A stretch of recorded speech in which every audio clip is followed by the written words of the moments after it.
కొద్ది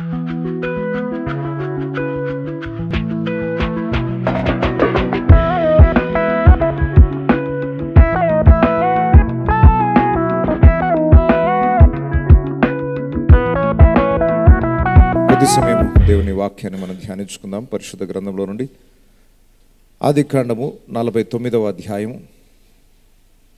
28, 29 వచనాలను చదువుకుందాం. ఇవి అన్నీయు ఇజ్రాయేలు 12 గోత్రములు. వారి తండ్రి వారిని దీవించుచు వారితో చెప్పినది ఇదే: ఎవరి దీవెన చొప్పున వారిని దీవించెను. తర్వాత అతడు వారికి ఆజ్ఞాపించుచు ఇట్లనెను: నీ నన్ను స్వజనుల యొద్దకు చేర్చబడుచున్నాను. ఆదికాండము 49వ అధ్యాయములో యాకోబు తన 12 మంది కుమారులను పిలిపించి తన వృద్ధాప్య వయసులో తానిక మృతి నొందే సమయమున తన 12 మంది కుమారులను పిలిచి వారిని దీవించాడు. ఒక్కొక్కరిని ఎలా దీవిస్తూ వచ్చాడో ఆ విషయాలన్నీ ధ్యానించాం. ఇక్కడ మనము గమనించాల్సిన ఒక ప్రత్యేకమైన విషయం ఉంది. 28వ వచనంలో ఇవి అన్నీయు ఇజ్రాయేలు 12 గోత్రములు, వారి తండ్రి వారిని దీవించుచు వారితో చెప్పినది ఇదే: ఎవరి దీవెన చొప్పున వారిని దీవించెను. 12 గోత్రాలను గురించి మనం ధ్యానించాం కదా. అందరిని గురించి దీవెన వచనాలే పలకబడ్డాయా? వారి తండ్రి వారిని దీవించెను అంటాడు. 12 గోత్రాలని దీవించాడా? ఉదాహరణకు 5వ వచనం నుండి చూడండి. షిమ్యోను లేవిని గురించి రాయబడిన ప్రస్తావన, అందులో దీవెన మాట ఏముందో ఒకసారి గమనించండి. షిమ్యోను లేవి అని వారు సహోదరులు. వారి ఖడ్గములు బలత్కారపు ఆయుధములు. నా ప్రాణమా, వారి ఆలోచనలో చేరవద్దు. నా ఘనమా, వారి సంగముతో కలుసుకొనవద్దు. వారు కోపము వచ్చి మనుషులను చంపిరి. తమ స్వేచ్ఛ చేత ఎద్దుల గుదిగాలి నరములను తెగగొట్టిరి. వారి కోపము వేండ్రమైనది, వారి ఉగ్రతయు కఠినమైనది. అవి శపింపబడును. యాకోబులో వారిని విభజించెను, ఇజ్రాయెల్లో వారిని చెదరగొట్టెదను. చాలు. ఈ వచనాలలో ఎక్కడైనా దీవెన వచనం కనబడిందా మీకు? షిమ్యోను లేవిని యాకోబు దీవించాడా? మనం ఇక్కడ గమనిస్తే వారి తండ్రి వారిని దీవించుచు వారితో చెప్పినది ఇదే. ఇవన్నీ దీవెన వచనాలని చివరిగా ముగింపులో వ్రాయబడింది.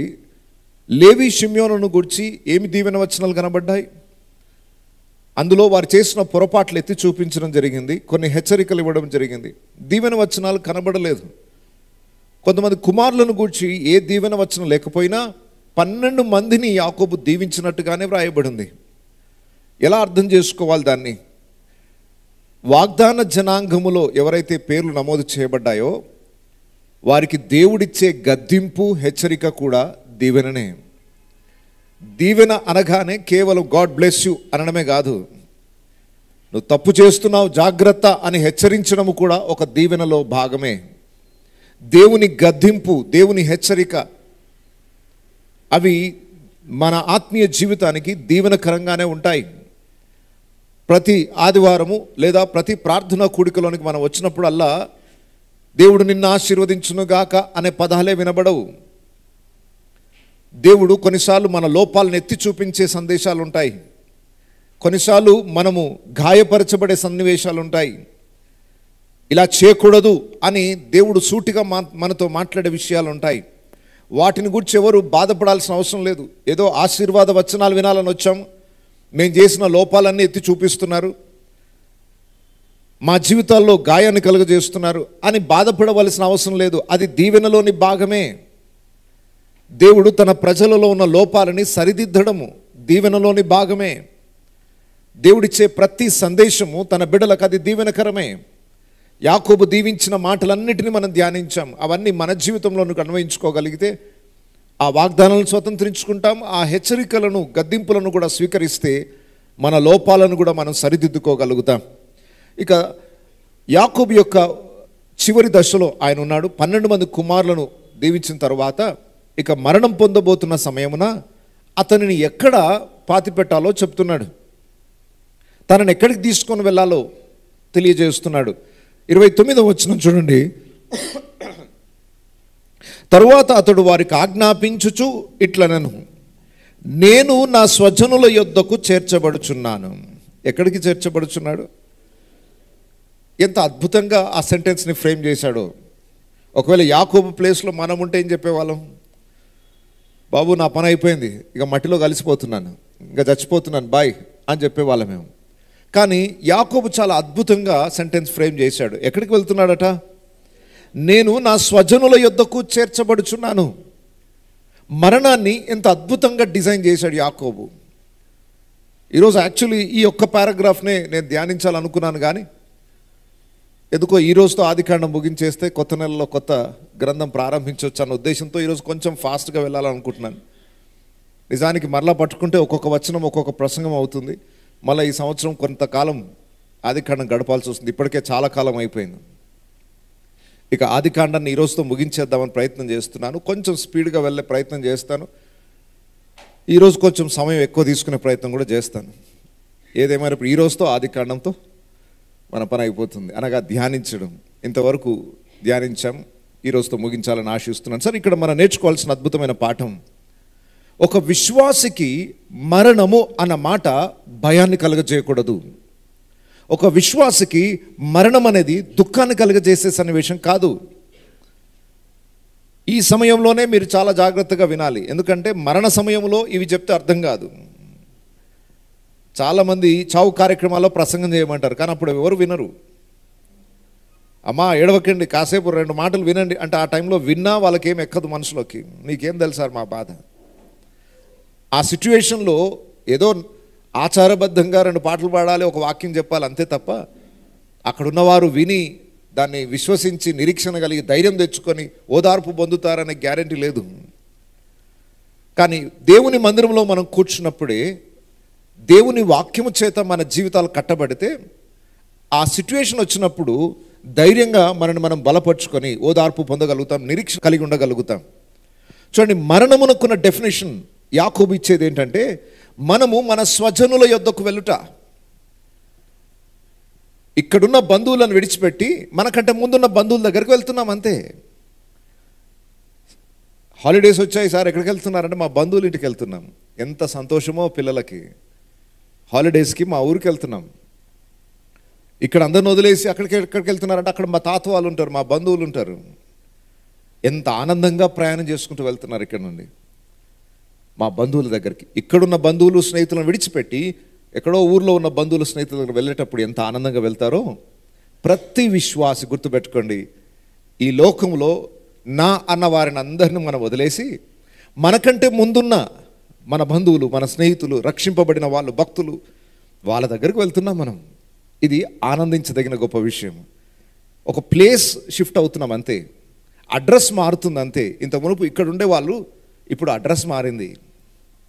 ఎవరో సమాధి దగ్గర ఈ స్టేట్మెంట్ రాయబడి ఉంది.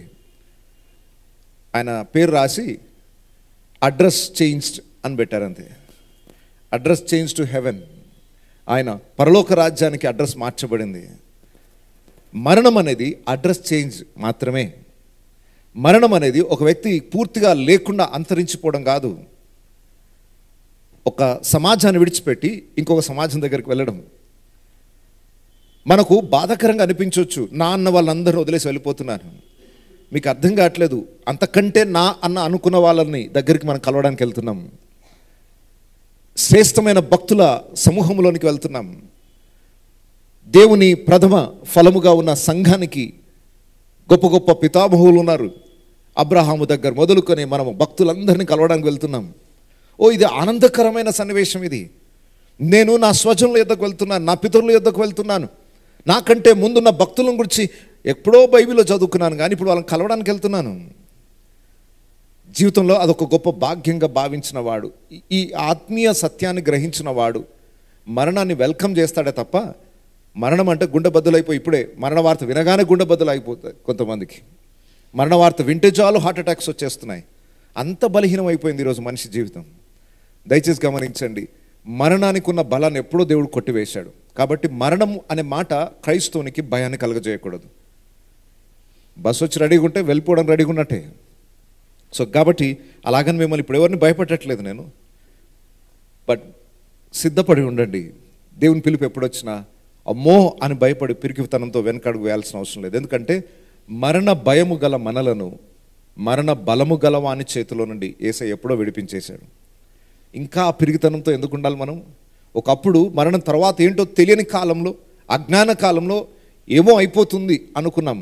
ఇప్పుడు మనకు తెలుసు మరణం అనేది జస్ట్ ఒక ప్లేస్ షిఫ్ట్ చేస్తున్నాం అంతే. నేను నా స్వజనుల యొద్దకు వెళ్తున్నాను. ఎంత అద్భుతమైన నిరీక్షణతో కూడిన మాట. అంటే తన స్వజనులు ఉన్నారు, ఇంకా వాళ్ళు ఎక్కడికో వెళ్ళలేదు. అబ్రహాం ఉన్నాడు, ఇస్సాకు ఉన్నాడు, యాకోబు అక్కడికి వెళ్ళబోతున్నాడు. ఈరోజు మనందరికీ అట్టి నిరీక్షణ ఉందా? ఇక్కడ వదిలిపెట్టి వెళ్ళిపోతున్నానని బాధపడుతున్నారు, కానీ అక్కడ ఇంకొకరిని కలుసుకొని పోతున్నానన్న సంతోషం ఎందుకు లేదు? వీళ్ళకంటే వాళ్ళు శ్రేష్ఠులు కారా? ఇంతమంది 12 మంది కుమారుల గురించి చెప్పుకుంటూ వచ్చాడు. ఒక్కడు నీతిమంతుడిగా కనబడ్డా మీకు? యోసేపు తప్ప మిగతా అందరిలో ఎన్నో బలహీనతలు ఉన్నాయి. అయినా ఇలాంటి వాళ్ళని వదిలిపెట్టి ఎక్కడికి వెళ్తున్నాడు? వీళ్ళకంటే అబ్రహాం ఇస్సాకులు శ్రేష్ఠులు కారా? వాళ్ళ దగ్గరికి వెళ్తున్నాడు. ఇప్పుడు ఈ జనాంగము కన్నా భక్తిగల జనాంగం దగ్గరికి వెళ్ళడం ఒక గొప్ప ఆశీర్వాదకరమైన విషయం. కాబట్టి ఎప్పుడు మరణం అన్న వార్త వినగానే అమ్మో ఆ మాట ఎత్తకండి సార్, మాటికి ఆ పదం ఎత్తితేనే మాకు భయం. పరదేశులమో ప్రియులారా అంటే చాలు అమ్మో ఎక్కడ లేని భయం. నేను కూడా చేరియుందు నచ్చట అని పొద్దున్నే లేచి పాడగలుగుతారా? అమ్మో అపచారం. పొద్దున్న ఈ పాటలు ఏంటయ్యా? ఈరోజు కొన్ని పాటలు ఎట్లా అయిపోయాయంటే కొన్ని కార్యక్రమాలకు అంకితం అయిపోయాయి. పరిశుద్ధ ప్రభువ అనగానే మీకు ఏం గుర్తొస్తుంది? పెళ్లి కార్యక్రమము లేదా గృహప్రవేశం, ఇక అంతే. ఆ పాటలు దానికి అంకితం. అది త్రియేక దేవుని స్తుతించే పాటలు అవి. కానీ ఎందుకో ఆ సిచ్యువేషన్స్కి అంకితం చేసేసారు. పరదేశులమో ప్రియులారా నేను కూడా చేరియుందు నచ్చట. నేను అమెరికాకు వెళ్ళినప్పుడు సండే సర్వీస్లో ఆ పాట పాడుతున్నారు వాళ్ళు ఇంగ్లీష్లో. నేను కూడా చేరియుందు నచ్చట. అబ్బా ఎంత నిరీక్షణ పాట. మామూలు ఇక్కడ మనం పాడితే బయట ఉన్న వాళ్ళు అనుకుంటారు ఈరోజు ఎవరో చనిపోయినట్టున్నారు అంటే ఆ పాట వినగానే ఒక మరణం గుర్తు చేసుకుంటున్నారు. నో, అది నిరీక్షణ పాట. మేమందరము ఒకరోజు ఆ భక్తుల సమూహం దగ్గరికి వెళ్తాం. నేను కూడా చేరియుందు నచ్చట. అంత్య దినమందు దూత బూర ఊదినప్పుడు నేను అక్కడ చేరుకుంటాను. ఎంత ఎదురుచూపుతో కూడిన పాట అది. సంఘము ఆ ఎదురుచూపుతో బ్రతకాలి. కానీ విచారకరమైన పరిస్థితి, ఆ వార్తను వింటేనే గుండె అదిరిపోయే పరిస్థితి, కలవరంతో నిండిపోయే పరిస్థితి. ఈరోజు మీ హృదయములను కలవరపడనివ్వకుడి. దేవుని బిడల యొద్దకు వెళ్తున్నాం. నేను నా స్వజనుల యొద్దకు వెళ్తున్నాను. చాలా ఈ మాట నాకు చాలా బాగా నచ్చింది. ఒక ప్లేస్ షిఫ్టింగ్, ఇంకొక శ్రేష్టమైన గుంపు దగ్గరికి వెళ్ళడం. అయితే యాకోబు తన ఆ మరణము పొందే సమయమున అతనికి ఒక నిరీక్షణ ఉంది. ఏంటంటే ఐగుప్తులో ఈరోజు మేము ఉన్నాం, కానీ ఐగుప్తు అనేది మాకు స్వాస్థ్య భూమి కాదు. ఏదో ఒకరోజు నా బిడలు ఈ ఐగుప్తును విడిచిపెట్టి మరలా దేవుడు నా పితరులకు వాగ్దానం చేసిన కనాను అనే దేశానికి వెళ్ళాల్సిందే. కాబట్టి నన్ను ఇక్కడ పాతి పెట్టకండి, నన్ను కనాన్లో పాతి పెట్టండి. అక్కడ అబ్రహాము సమాధుల కొరకు ఒక స్థలాన్ని కొన్నాడు. హిత్తీల దగ్గర నుండి ఒక స్థలాన్ని కొన్నాడు, శ్మశాన వాటికను కొన్నాడు. అబ్రహాము దేవుడు వాగ్దానం చేశాడు, అబ్రహాము కనానుని నీ స్వాస్థ్యంగా ఇస్తానని. అబ్రహాము బ్రతికినంత కాలము అక్కడ సెంటు భూమి కూడా కొనుక్కోలేదు తన కోసం స్వాస్థ్యంగా. ఆయన కొనుక్కుంది ఒకటే శ్మశాన భూమి. వాగ్దాన దేశంలో అబ్రహాం పేరు మీద ఏదైనా ఉంది అని అంటే ఏముంది? కేవలము శ్మశాన భూమి. అంతకుమించి అబ్రహాంకి అక్కడ సొంత ఇల్లు లేదు, సొంత పొలాలు లేవు అబ్రహాంకి. ఇస్సాకు పేరు మీద కూడా అక్కడ ఏమీ లేవు. స్వాస్థ్యంగా వెళ్ళగానే దాన్ని స్వాధీనపరచుకోవడానికి ఈ ప్రజలకు ఇది మా తాత స్వాస్థ్యం అని చెప్పుకొని ఆక్రమించుకోవడానికి ఇస్సాకు పేరు మీద కూడా ఏం లేదు. వాళ్ళు యాత్రికులుగా ఉన్నారు అక్కడ ఉన్నంత కాలం. వాళ్ళకున్న స్వాస్థ్యముగా ఒకటి స్థలం, సమాధుల తోట.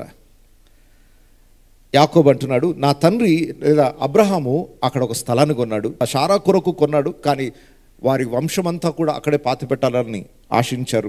ఇప్పుడు చూడండి వారి కుమారులకు ఆయన ఇచ్చిన హెచ్చరిక 30వ వచనం నుండి చూడండి. హిత్తీయుడైన హెబ్రోను భూమందున గుహలో నా తండ్రుల యొద్ద నన్ను పాతిపెట్టుడి. ఆ గుహ కానాను దేశమందలి మమ్రే ఎదుటనున్న మక్పేలా పొలములో ఉన్నది.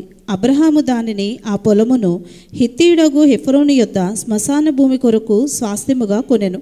అక్కడనే వారు అబ్రహాము అతని భార్య అయిన షారాను పాతిపెట్టిరి. అక్కడనే ఇస్సాకును అతని భార్య అయిన రిబ్కాను పాతిపెట్టిరి. అక్కడనే నేను లేయాని పాతిపెట్టి తిని. ఆ పొలమును అందులో ఉన్న గుహయు హేతుకుమార్ల యొద్ద కొనబడినదనెను. యాకోబు అడ్రస్ కూడా చెప్తున్నాడు. ఏమో చాలా కాలం అయిపోయింది కదా ఇక్కడికి వచ్చి, మళ్ళీ ఆ ఊరిలో ఎక్కడుందో ఆ పొలం అనుకొని అడ్రస్ గుర్తుపట్టారేమో అని అక్కడ అడ్రస్ ఐడెంటిఫికేషన్స్ ఇస్తున్నాడు, ల్యాండ్ మార్క్స్ ఇస్తున్నాడు. ఇదిగో ఈ స్థలం దగ్గర ఇక్కడ కొన్నాడు అబ్రహాం, అక్కడే అబ్రహాము షారాన్ని పాతి పెట్టాడు.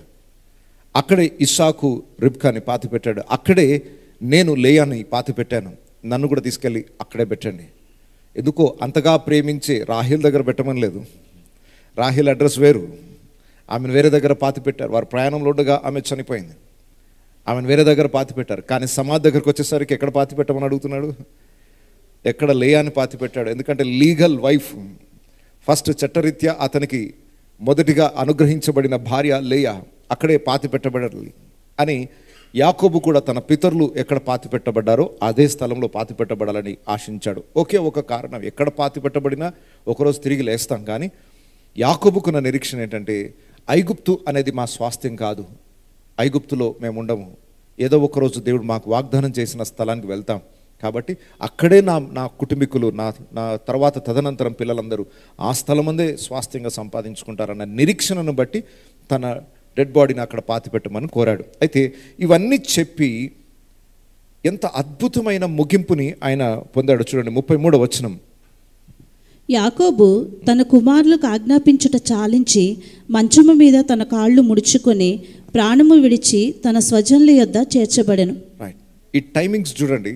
12 మంది కుమారులను నిలబెట్టి ఎవరికి ఇవ్వాల్సిన హెచ్చరికలు, ఆజ్ఞలు, ఆ ఆశీర్వాదాలు వారికి తెలియజేసి, ఇదిగో నన్ను అక్కడ పాతి పెట్టండి అన్నీ చెప్పి ఓకే చేసి మాట్లాడడం అయిపోగానే కాళ్ళు దగ్గరికి ముడుచుకొని తన ప్రాణము విడిచాను. అంటే ఏదో టైం పెట్టుకొని ఈ టైంకి ఇంకా నేను వెళ్తున్నాను, బస్సు వచ్చింది, అన్నీ సర్దేసి బాగా చూసుకోండి, చక్కగా చూసుకోండి అన్నీ చెప్పేసి ఓకే ఇక బాయ్ అని చెప్పేసి బస్సు ఎక్కినట్టుగానే చేస్తున్నాడు యాకోబు. ఎంత మరణాన్ని ఎంత హ్యాపీగా వెల్కమ్ చేసుకుంటూ వెళ్ళిపోయాడు చూడండి. అంటే యాకోబుకి తెలుసు, ఇదిగో ఈ టైంలో నేను వెళ్ళిపోతాను. దేవుడు కూడా ఆ మరణాన్ని ఈ 12 మంది కుమారులను ఆశీర్వదించేంత వరకు ఆపాడు దేవుడు. వారికి హెచ్చరించి ముగించగానే మరణం అతనికి సంభవించింది. తన కాళ్ళు దగ్గరికి ముడుచుకొని తన ప్రాణము విడిచి తన స్వజనుల యొద్దకు చేర్చబడను. అంటే దేవుని పర్ఫెక్ట్ టైమింగ్ చూడండి. యాకోబు చేయవలసిన పనులన్నీ ముగించిన తర్వాత దేవుడు అతన్ని సంతోషంగా తన స్వజనుల యొద్దకు చేర్చాడు. అక్కడ యాకోబు, అయ్యో నేను చచ్చిపోతున్నాను, నన్ను బ్రతికించండి, నన్ను హాస్పిటల్ తీసుకెళ్ళండి, నన్ను ఏదైనా చేయండి, ఇలాంటి ఏం కోరికలు లేవు, చాలు. 147 సంవత్సరాలు బ్రతికాడు, మంచి దీర్ఘాయువుని దేవుడు ఇచ్చాడు. ఇంకా కుమారుల నుండి ఇంకా 4 రోజులు బ్రతకాలని ఏం కోరికలు లేవు ఆయనకి. చాలు, నా డ్యూటీ అయిపోయింది, ఈ లోకంతో నాకు పని అయిపోయింది, నేను వెళ్తున్నాను, జాగ్రత్త అని చెప్పేసి సంతోషముగా అడ్రస్ చేంజ్ చేసుకోవడానికి ఇష్టపడ్డాడు. తను తాను అప్పగించుకుంటున్నట్టుగా కనబడుతుంది. అమ్మో నన్ను కాపాడండి. నిజంగా ఈ రోజుల్లో చూస్తే మరణం వార్త వింటే చాలు ఎంత హడావిడి, నన్ను బ్రతికించండి, నన్ను కాపాడండి, ఈ కేకలు అవసరం లేదు. దేవుడు బ్రతికించాలనుకుంటే బ్రతికించగలుగుతాడు. లేదు ఈ లోకంలో ఇంకా ఆయన కొరకు మనం నిలబడాలి, సేవ చేయాలనుకున్నప్పుడు ఎవరు ఆపినా మరణం ఎంత దగ్గరకు వచ్చినా దాన్ని తృణీకరించుకుంటూ ముందుకు వెళ్ళగలుగుతాం. ఎంతమంది మనల్ని చంపాలని ప్రయత్నం చేసినా మరణాపాయ స్థితిలో దేవుడు మనల్ని తప్పిస్తాడు. కానీ భూమి మీద మన యాత్ర ముగించే సమయానికి మాత్రం రెడీగా ఉండాలి. అయిపోయింది, ఇక నేను ఇంకొక క్షణం కూడా ఇక్కడ ఉండడం నాకు ఇష్టం లేదు, నేను వెళ్ళిపోవాలి అనే సిద్ధపాటు ప్రతి విశ్వాసి కలిగి ఉండాలి. నేను యాక్చువల్లీ ఈరోజు చెప్పాలనుకున్న సందేశం ఏంటంటే, ప్రతి భక్తుడు వారి మరణ సమయంలో మాట్లాడిన చివరి మాటలు, మరణాన్ని ఎలా రిసీవ్ చేసుకున్నారు, మరణానికి ముందు వాళ్ళ సిద్ధపాటు ఎలా ఉంది, మరణానికి ముందు వాళ్ళు మాట్లాడిన చివరి మాటలు ఏంటి, అలా ధ్యానం చేద్దాం అనుకున్నాను. కానీ అది మళ్ళీ ఒక పెద్ద ప్రసంగం అయిపోతుందేమో అని చెప్పేసి దాటేస్తున్నాను. మళ్ళీ ఆదికాండం ముగించాలన్న ఒకే ఒక ఉద్దేశంతో. కాకపోతే మీకు ఒక హోంవర్క్ ఇస్తున్నాను. బైబిల్లో భక్తులందరి మరణాలు ఎవరెవరి అయితే బైబిల్లో రాయబడ్డాయో ఆ మరణానికి ముందు వారు మాట్లాడిన మాటలు, పౌలు వరకు కూడా మీరు చూడొచ్చు. పౌలు తన మరణానికి ముందు, ఇదిగో ఇప్పుడు నా ప్రాణము ప్రోక్షింపబడుతుంది, పానార్పణముగా నేను పోయబడుచున్నాను, నా ప్రాణం వెడలిపోబోతుంది, అయితే నేను మంచి పోరాటము పోరాడితే, నా పరువు కడముట్టించింది, నా విశ్వాసం కాపాడుకుంటుంది, ఇక మీదట నా కొరకు నీతి కిరీటం ఉంది. ఎంత అద్భుతమైన ఎదురుచూపు, నిరీక్షణ. భక్తులు లాస్ట్ సెకండ్స్లో, లాస్ట్ మినిట్స్లో వాళ్ళు మాట్లాడిన మాటలు చాలా విలువైనవి. మరణం అనగానే భయపడుకుంటూ, వద్దు దేవా నాకు ఇంకా కొంతకాలం బ్రతికించు, ఇంకా ఇలాంటివి ఏం చెప్పలేదు వాళ్ళు. చాలు, వీ హ్యావ్ డన్, మా పని మేము పూర్తి చేసుకున్నాం. అంటే ఎంత నమ్మకంగా దేవుడు వారికి ఇచ్చిన ఆయుష్కాలాన్ని పూర్తి చేసుకుంటే వాళ్ళు అంత సిద్ధపడి ఉండాలి. మా పని అయిపోయింది, ఇంకా మేము ఉండి ఏం చేసేది ఏం లేదు అన్నంత స్థాయిలో ఉన్నారు వాళ్ళు. అమ్మో ఇంకా మాకు చాలా బాధ్యతలు ఉన్నాయి, ఇంకా పనులు ఉన్నాయి.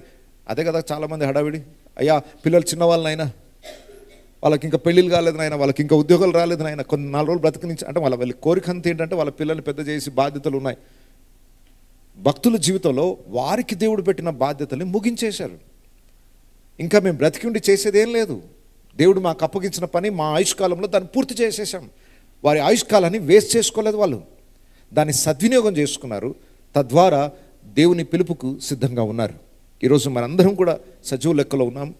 దేవుని పిలుపు వచ్చే లోపు దేవుడు మనకు అప్పగించిన పనిని సంపూర్తి చేసుకొని, ఆయన పిలవగానే అయ్యా పూర్తి చేసుకున్నాను, తాళాలు వేసేసాను, ఇంకా బయటకు వస్తున్నాను, సూట్ కేసు పట్టుకున్నాను, బయట వెహికల్ క్యాబ్ రెడీగా ఉంది, ఓకే వచ్చేస్తున్నాను అయ్యా, అంత సిద్ధపాటుతో మనం దేవుని ఎదుర్కోవడానికి సిద్ధంగా ఉండాలి. ఆయన రాకడ కొరకు కానీ మన పోకడ కొరకు కానీ సిద్ధపాటు చాలా అవసరం. అయితే ఓవరాల్గా దీని నుండి ఇంకొక ఈ అధ్యాయం 49వ అధ్యాయం యొక్క కన్క్లూజన్గా ఇంకొక మాట చెప్తున్నాను. దయచేసి తల్లిదండ్రులైన మీరు మీ పిల్లలని కొన్ని సందర్భాలలో వారిని దగ్గర తీసుకొని వారి మీద చేతులుంచి ఆశీర్వాద వచనాలు పలకడం అలవాటు చేసుకోండి.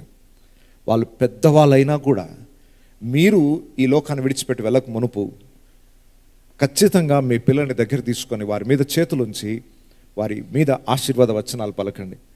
ప్రార్థనాపూర్వకంగా సిద్ధపడి, దేవా ఈ బిడ్డ యొక్క భవిష్యత్తు దీవెనకరంగా ఉండునట్లు నీ చేతికి బిడ్డలను అప్పగిస్తున్నాను, నీ దీవెన నా బిడ్డలపైన ఉంచునైనా అని వారిని దగ్గర తీసుకొని వారి మీద చేతులుంచి ఆశీర్వాద వచనాలు పలకండి. దేవుడు వాటిని స్థిరపరుస్తాడు. ఎందుకంటే మనము ఏది పలికితే దేవుడు దాన్ని చేయడానికి మనకు ఆ కృపనిచ్చాడు. మీరు ఆశీర్వాద వచనాలు పలుకుడి అన్నాడు, శాపవచనాలు మీ నోట రానివ్వకుడి. మీరు ఆశీర్వదించవలను కానీ శపించకూడదు ఎవరిని. కాబట్టి ప్రత్యేకంగా ఈ పని పెట్టుకోండి.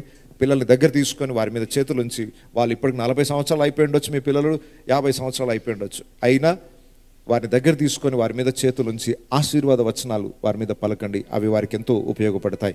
ఈ 12 గోత్రాలని వారి తండ్రులు వారి పితరులు ఆశీర్వదించారు కనుక ఆశీర్వాదం యుగ యుగముల వరకు నిలిచి ఉందండి. అది మనం చూస్తున్నాం. ప్రకటన గ్రంథంలో కూడా ఈ 12 గోత్రాల పేర్లు మనం గమనిస్తాం. నూతన యెరూషలేము అనే పట్టణపు గుమ్మముల మీద వారి పేర్లు కూడా ప్రస్తావించబడ్డాయి. అంటే చిరకాలము వారి పేర్లు నిలిచిపోయే విధంగా ఉన్నాయి. దేవుని ఆశీర్వాదము వారి మీద ఉంది. వాగ్దాన జనాంగముగా వారు పిలువబడుతున్నారు. ఎన్నో లోపాలున్నా, ఎన్నో మార్లు దేవుని విరుద్ధమైన పనులు చేస్తున్నా, దేవుడు వారిని ఖండిస్తూ శిక్షిస్తున్నా వారి పేర్లు మాత్రం భూమి మీద నుండి తుడిచిపెట్టలేదు. నిత్యత్వంలో కూడా వారి పేర్లు దేవుడు తుడిచిపెట్టలేదు. వారి పేర్లు శాశ్వతంగా నిలిచిపోయాయి. దీవెనకు వారసులు వారు. ఈరోజు అదే జనాంగముగా విశ్వాసమును బట్టి అబ్రహాం పిల్లలముగా మనం ఎంచబడుతున్నాం కనుక మన తదనంతరం మన పిల్లలు కూడా దీవించబడినట్లుగా దీవెన వచనాలు వారి కొరకు మీరు పలకండి. ఇక 50వ అధ్యాయం చరిత్రని మనం ధ్యానించబోతున్నాం. 50వ అధ్యాయం దాన్ని చాలా షార్ట్కట్లో మీకు ఎక్స్ప్లెయిన్ చేస్తాను. ఇప్పుడు యాకోబు మృతి నొందాడు. యాకోబు చనిపోయిన తర్వాత యాకోబు కోరిన కోరిక ప్రకారం అతన్ని ఐగుప్తులో కాకుండా కనాను దేశానికి తీసుకెళ్ళి సమాధి చేయాలి. యోసేపు యాకోబు చనిపోగానే అతని ముఖం మీద పడి ఎంతో ఏడ్చి 12 మంది కుమారులు వారి పిల్లలు అందరూ కూడా విలపించారు. సహజంగా ఒక వ్యక్తి మరణిస్తే ఖచ్చితంగా దుఃఖం సహజమే. అంతకాలం వారికి తోడుగా ఉన్న తండ్రి వారిని విడిచిపెట్టి వెళ్ళిపోగానే పిల్లలు, అక్కడున్న వారందరూ కుటుంబీకులందరూ కూడా చాలా విపరీతంగా వారు దుఃఖించారు. అక్కడ వ్రాయబడింది, కొన్ని దినములు వారు దుఃఖమును వ్యక్తపరిచారు. 50వ అధ్యాయం మొదటి 3 వచనాలు చూడండి. యోసేపు తన తండ్రి ముఖం మీద పడి అతను గూర్చి ఏడ్చి అతను ముద్దు పెట్టుకొనెను. తర్వాత యోసేపు సుగంధ ద్రవ్యములతో తన తండ్రి శవమును సిద్ధపరచవలనని తన దాసులైన వైద్యులకు ఆజ్ఞాపించెను. గనుక ఆ వైద్యులు ఇజ్రాయేలును సుగంధ ద్రవ్యములతో సిద్ధపరచరి. సుగంధ ద్రవ్యములతో సిద్ధపరచుబాడి వారి కొరకు దినములు సంపూర్ణమగునట్లు అతని కొరకు 40 దినములు సంపూర్ణమాయను. అతను గూర్చి ఐగుప్తీయులు 70 దినములు అంగలార్చిరి. చాలు. యాకోబు చనిపోగానే యోసేపు అక్కడున్న వైద్యులకు ఆజ్ఞ ఇచ్చాడట, ఈ బాడీని సుగంధ ద్రవ్యాలతో భద్రపరచండి అని. ఇప్పటికి కూడా మీరు చరిత్రను చూడొచ్చు. ఐగుప్తు దేశంలో మమ్మీస్ అని పిలుస్తారు. ఆనాటి రాజుల యొక్క శరీరాలు ఇప్పటి కూడా భద్రపరచబడ్డాయి. ఇప్పటి కూడా చెక్కు చెదరకుండా ఆ డెడ్ బాడీస్ అలాగే ఉన్నాయి. అంటే ఎంత అద్భుతమైన కెమికల్స్ని, సుగంధ ద్రవ్యాలని వాళ్ళు అప్పుడు ఉపయోగించి బాడీ పాడు కాకుండా ఉండడానికి ప్రిజర్వేటివ్స్ ఎలా వాడారు. ఆ రోజుల్లో నుండి ఆ టెక్నాలజీ వాళ్ళ దగ్గర ఉంది. ఈరోజు మనం రకరకాల టెక్నాలజీని వాడుతున్నాం, కానీ మార్చురీకి వెళ్తే ఒక బాడీని కొంతకాలం పాడు కాకుండా ఉండడానికి ఎన్నో కెమికల్స్ వాడి అలా పెడుతున్నారు. కానీ ఈ టెక్నాలజీ అప్పుడే ఉంది ఐగుప్తు దేశంలో. ఒక బాడీ శరీరము కులిపోకుండా ఉండడానికి సుగంధ ద్రవ్యాలతో ఆ శరీరాన్ని భద్రపరుస్తారు. అలా సుగంధ ద్రవ్యాన్ని భద్రపరిచే దినములు అవి సంపూర్ణమైపోయాయి. 40 days పూర్తయిపోయాయి. ఐగుప్తీయులందరూ కూడా 70 రోజులు ఏడ్చారట. 70 రోజులు విలపించడం మామూలు విషయం కాదు. వాళ్ళకందరికీ ఏడుపు ఎందుకండి? ఈయన చనిపోతే, ఈ ముసలాయన చనిపోతే. వీళ్ళకి వచ్చి ఆయన చేసింది ఏంటి? ఏం సాధించాడు ఆయన ఇక్కడికి వచ్చి? ఇంతకు ఎన్ని సంవత్సరాలు ఉన్నాడు ఐగుప్తు దేశంలో? అయినా 17 సంవత్సరాలు ఉన్నాడు. 130 సంవత్సరాల వయసులో ఐగుప్తుకు వచ్చాడు. 17 సంవత్సరాలు ఐగుప్తులో ఉన్నాడు. కానీ ఐగుప్తీయులందరూ ఈయనను గురించి ఏడ్చారట. ఆ 17 years ఏమి ఇన్ఫ్లుయెన్స్ చూపించాడో తెలియదు సమాజానికి. యోసేపు యొక్క తండ్రి అన్నందుకే అంతగా గౌరవం దక్కిందా, లేదా తన వైపు నుండి తాను ఆ సమాజంలో ఏదైనా ప్రత్యేకతను చూపించుకున్నాడా మనకు తెలియదు. యాకోబు తర్వాత ఐగుప్తులో ఏమేం చేశాడో మనకు తెలియదు. కానీ ఐగుప్తీయులందరూ కూడా 70 రోజులు అతని గురించి ఏడ్చారంటే చాలా గొప్ప పేరే సంపాదించుకున్నాడు ఐగుప్తు దేశంలో కూడా. కేవలం యోసేపు యొక్క తండ్రి అని మాత్రమే కాదు, ఇంకేదో ప్రత్యేకత యాకోబు సంపాదించుకున్నాడు. కాబట్టి ఐగుప్తీయులందరూ 70 రోజులు అతని గురించి ఏడ్చారు. సహజంగా 1 రోజు 2 రోజుల కంటే ఎక్కువ ఏడో మనం ఈ రోజులో 1 రోజు 2 రోజులు కూడా లేవనుకోండి. ఒక గంట సేపు అయిపోగానే ఎక్కడెక్కడ క్లియర్ చేసుకోవాలి. ఓకే, అది కూడా మంచిదే, అంతగా ఏడవాల్సిన అవసరం లేదు. కానీ వారు అతని ఎడబాటుని గురించి తట్టుకోలేక 70 రోజులు అంగలార్పుని వారు ప్రకటించారు. 4వ వచనం నుండి చూడండి. అతని గూర్చిన అంగలార్పు దినములు గడిచిన తర్వాత యోసేపు ఫరో ఇంటి వారితో మాటలాడి, మీ కటాక్షము నా మీదనున్న ఎడల మీరు అనుగ్రహించి నా మనవి ఫరో చెవిని వేసి నా తండ్రి నా చేత ప్రమాణము చేయించి, ఇదిగో నేను చనిపోవచ్చున్నాను, కానానులో నా నిమిత్తము సమాధి త్రవ్వించితివి కదా, అందులోనే నన్ను పాతిపెట్టవలనని చెప్పాను. కాబట్టి సెలవైతే నేను అక్కడికి వెళ్ళి నా తండ్రిని పాతిపెట్టి మరలా వచ్చేదనని చెప్పుడనెను. అందుకు ఫరో, అతడు నీ చేత చేయించిన ప్రమాణము చొప్పున వెళ్ళి నీ తండ్రిని పాతిపెట్టమని సెలవిచ్చెను. కాబట్టి యోసేపు తన తండ్రిని పాతిపెట్టుటకు పోయాను. అతనితో ఫరో ఇంటి పెద్దలైన అతని సేవకులందరూ, ఐగుప్తు దేశ పెద్దలందరూ, యోసేపు ఇంటి వారందరూ, అతని సహోదరులను, అతని తండ్రి ఇంటి వారును వెళ్ళిరి. వారు తమ పిల్లలను, తమ గొర్రెల మందలను, తమ పశువులు మాత్రము గోషేను దేశంలో విడిచిపెట్టిరి. మరియు రథములను రౌతులను అతనితో వెళ్ళినందున ఆ సమూహము బహువిస్తారమాయను. యోర్దానుకు అవతలనున్న అటదు కళ్ళమనొద్దకు చేరి అక్కడ బహుఘోరముగా అంగలార్చరి. అతడు తన తండ్రిని గూర్చి 7 దినములు దుఃఖము సలిపెను. ఆ దేశమందు నివసించిన కనానీయులు అటదు కళ్ళమనొద్ద ఆ దుఃఖము సలుపుట చూచి ఐగుప్తీయులకు ఇది మిక్కటమైన దుఃఖమని చెప్పుకొనిరి గనుక దానికి ఆబేల్ మిస్రాయిము అను పేరు పెట్టబడను. అది యోర్దానుకు అవతలి ఉన్నది. అతని కుమారులు తమ విషయమై అతను వారికి ఆజ్ఞాపించినట్లు చేశాను. అతని కుమారులు కానాను దేశమునకు అతని శవమును తీసుకుని పోయి మక్పేలా పొలమునందున్న గుహలో పాతిపెట్టిరి. దానిని ఆ పొలమును అబ్రహాము తమకు శ్మశానము కొరకు స్వాస్థ్యముగా నుండి నిమిత్తము మమ్రే ఎదుట హిత్తీయుడైన ఎఫ్రోని యొద్ద కొనెను. యోసేపు తన తండ్రిని పాతిపెట్టిన తర్వాత అతడును అతని సహోదరులను అతని తండ్రిని పాతిపెట్టి వెళ్ళిన వారందరూ తిరిగి ఐగుప్తీయునికి వచ్చేరి. చాలు. 50వ అధ్యాయము 1 నుండి 14 వచనాలు. ఇదంతా ఒకే ఒక చరిత్ర. చనిపోయిన యాకోబును కనాను దేశానికి తీసుకెళ్ళి అతన్ని పాతిపెట్టి తిరిగి వచ్చారు. అక్కడికి తీసుకుని వెళ్ళక మునుపు యోసేపు ఐగుప్తు ఇంటి వారితో ఈ మాట అన్నాడు, కొంచెం నా గురించి రికమెండేషన్ చేయండి రాజుగారికి, నేను నా తండ్రిని పాతిపెట్టి రావడానికి పర్మిషన్ కావాలి. ఎందుకో మరి యోసేపు డైరెక్ట్ అడగలేదు ఫరోని. ఫరో ఇంటి వారితో రికమెండేషన్ చేయించాడు. నా తండ్రి ఒక ఆజ్ఞ ఇచ్చాడు మాకు, ఆయన డెడ్ బాడీని కనాన్లో పాతిపెట్టమన్నాడు, అక్కడికి వెళ్ళడానికి అనుమతినివ్వమని రాజుగారిని కొంచెం నా పక్షంన రిక్వెస్ట్ చేయండి అని అన్నప్పుడు వారు వెళ్ళి రాజుకు చెప్తే రాజు సంతోషంగా యాక్సెప్ట్ చేశాడు. నువ్వు వెళ్ళి నీ తండ్రిని పాతిపెట్టి రావచ్చు అని పంపాడు. అయితే యోసేపు తన తండ్రిని తీసుకొని వెళ్ళేటప్పుడు యోసేపు యొక్క అన్నదమ్ములు, వారి కుటుంబీకులు అందరూ ప్రయాణం చేశారు. కేవలము వారి పిల్లలు, వారి పశువులు మాత్రమే ఐగుప్తులో ఉంచేసి మిగతా వారందరూ ప్రయాణం చేసి బయలుదేరారట. అంటే ఒక డెడ్ బాడీని తీసుకొని వెళ్తూ కొన్ని వేల మంది ప్రజలు వెనక వెళ్తూ ఉన్నారట. బహుశా ఆ తరములో, ఆ టైంలో ఒక సమాధి కార్యక్రమానికి ఇన్ని వేల మంది ప్రజలు వెళ్ళడం ప్రజలు ఎప్పుడు చూసి ఉండకపోవచ్చు. ఎందుకంటే కేవలము యాకోబు యొక్క కుటుంబీకులు మాత్రమే కాదు, ఫరో యొక్క ఇంటివారును, అధికారులను, పెద్దలను, అలాగే ఐగుప్తు దేశంలో చాలామంది పెద్ద పెద్ద అధికారులు అందరూ కూడా రథాలు వేసుకొని యోసేపుతో పాటు యాకోబుని పాతిపెట్టడానికని కనాను దేశానికి వచ్చారట. అంటే పెద్ద ర్యాలీ జరుగుతున్నట్టు జరుగుతుంది. యాకోబు యొక్క చివరి యాత్ర. ఆయనను తీసుకుని వెళ్ళి కనాన్లో పాతిపెట్టే సమయంలో కనానీయులు చూసి ఆశ్చర్యపోయారట. ఇదేదో విచిత్రంగా ఉంది, ఐగుప్తు దేశం వచ్చినట్టుంది ఇక్కడికి. అక్కడికి వచ్చి భయంకరంగా అంగలు అరుస్తున్నారు, ఏడుస్తూ ఉన్నారట. అందరూ ఏడుస్తుంటే అదో ఇది ఐగుప్తీయులకు చాలా పెద్ద ఘోరమైన దుఃఖకరమైన సన్నివేశం ఇది. ఎవరో మరి ఆయన గురించి ఇంతగా విలపిస్తున్నారు. వాళ్ళు అనుకున్నారు ఐగుప్తు నుండి వచ్చారు కాబట్టి ఇతడు ఐగుప్తీయుడు అనుకున్నారు. ఐగుప్తీయులకు ఎంత దుఃఖం కలుగుతుంది అనుకున్నారు. అన్ని వేల మంది ప్రజలతో ఆ సమాధి కార్యక్రమం జరిగింది. బహుశా మన తరములో అన్ని వేల మంది లక్షల మంది ప్రజలతో జరిగిన సమాధి కార్యక్రమం భగత్ సింగ్ గారిదే అనుకుంటాను. నాకు తెలిసినంత వరకు ఈ తరములో ఒక వ్యక్తి చనిపోతే లక్షల మంది ప్రజలు వచ్చి చూడడం అనేది మన తరములో మన ప్రాంతాల్లో ఒకవేళ అనుకుంటే భగత్ సింగ్ గారి సమాధి కార్యక్రమానికి అసలు హైదరాబాద్ అంతా ఆశ్చర్యపోయింది. ఎక్కడెక్కడి నుండో ప్రపంచ దేశాల నుండి ప్రజలు ఆయన చూడడానికి. స్థలం కూడా చాలనంతగా, రోడ్లు ఎక్కడ ఖాళీ లేకుండా అయిపోయాయి. అంత అద్భుతంగా ఆ సేవకునికి అందరూ కూడా చివరి వీడుకోలు తెలియజేయడానికి వచ్చారు. సరే, దేవునికి స్తోత్రం కలుగును గాక. యాకోబు జీవితంలో కూడా అద్భుతమైన ముగింపు. మధ్యలో ఎన్నో ఒడిదుడుకులు వచ్చినా తన జీవిత యాత్ర ముగింపు మాత్రము చాలా విజయవంతంగా ఘనముగా ముగించబడింది. ఈ మొదటి భాగంలో యాకోబు యొక్క సమాధి కార్యక్రమం అయిపోయింది. పనులన్నీ ముగించుకొని యాకోబు వాళ్ళ అన్నదమ్ములందరూ కూడా, ఐగుప్తు నుండి వెళ్ళిన అధికారులందరూ కూడా రిటర్న్ వచ్చేశారు. ఐగుప్తుకు వచ్చేసిన తర్వాత ఇక అన్నదమ్ముల మధ్య ఒక ఆలోచన స్టార్ట్ అయింది, ఒక కలవరం స్టార్ట్ అయిపోయింది. ఇన్ని రోజులు తండ్రి ఉన్నప్పుడు యోసేపు మనతో బాగానే ఉన్నాడు, వృద్ధాప్యంలో ఉన్న తండ్రిని ఎందుకు బాధ పెట్టాలా అనుకొని మనని కొంచెం ప్రేమతో చూసుకున్నాడు.